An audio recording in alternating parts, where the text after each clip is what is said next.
Hi, I'm Pat Caporuscio, and welcome to Detroit Saves the World.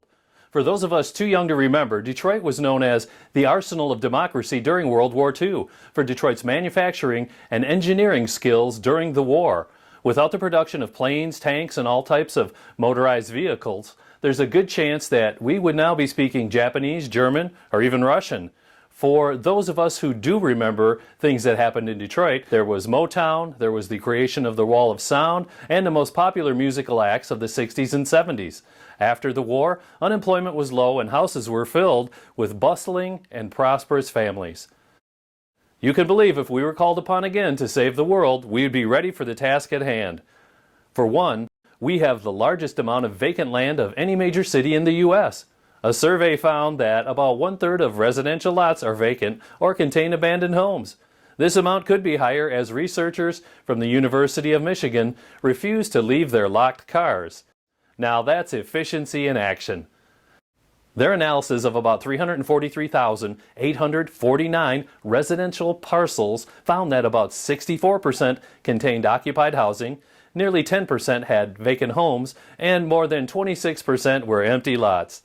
With a good supply of cheap housing and vacant land, Detroit will lead the nation in the creation of jobs for movers as people from other states and countries move in, remodeling crews to rebuild and remodel housing, and of course, tax collectors to collect revenue on the increased property value.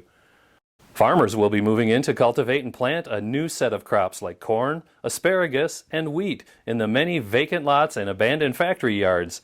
This, in turn, will force the bumper crop of marijuana completely out of the city, as old sofas and broken whiskey bottles get plowed under and green and vitamin-enriched crops take their place.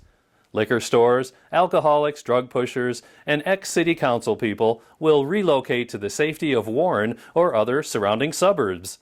The good people of Detroit will let out a resounding cheer for this improvement until they get their increased tax bills. Motown will have a rebirth under the Marshall Mathers Shady record label and will be simply called M-Town Productions as he buys up half of the city for personal interests which include making music, and, did I mention, music making, as he turns his musical efforts to a new style of country music. Thousands are employed in this endeavor. This is much like what Tyler Perry did in Atlanta for the filmmaking industry with Tyler Perry Studios. And lastly, the Big Three will become the Big One, as Detroit Mayor Duggan and outgoing Governor Rick Snyder offer the tax incentives meant for the film industry, most of the money meant for public education, and also the General Michigan Slush Fund of over $3 billion to the Big Three to merge into one giant conglomerate and move all facilities into the Detroit city limits next to Quicken Loans.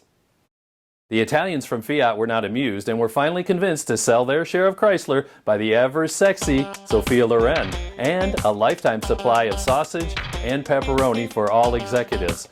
Instead of a golden parachute, it's known as the sausage parachute. Who knew? Rich Italian car executives covered in pepperoni.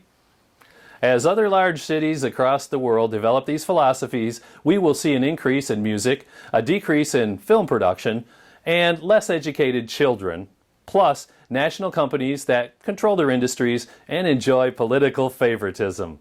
Sounds like something that's been done before?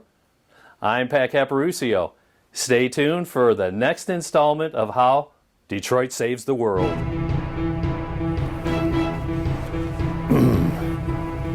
Okay.